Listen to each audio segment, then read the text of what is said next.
How to do Duet on YouTube Shorts. Hello and welcome back to our YouTube channel. In today's video, I'm going to show you how you can do Duet on YouTube Shorts. So without any further ado, let us jump right into the process. Start by opening up your app. Then tap onto the Shorts icon on your bottom page. Here, select any video that you would like to do Duet. Then you will see a remix icon on your bottom right. Tap onto it. It will show you various options. For instance, use this sound. Now, using this sound is basically you using this sound for your video. Here's also an option that says collab.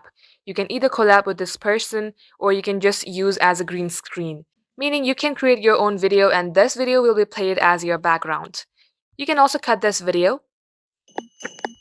You can actually cut the portion of this video in which you would like to do Duet and tap onto done. And lastly, there is also an option for you that says stats for nerds.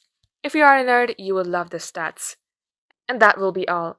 So that is all for today's tutorial. If you would like to see more videos on this topic, then do comment down below and we will get back to you soon with more tutorials like this. In the meantime, what you can do is like this video and subscribe to our channel. Also, don't forget to hit the notification bell to never miss an update from us. Lastly, thank you very much for watching the video till the very end. We will catch you up in our next upload.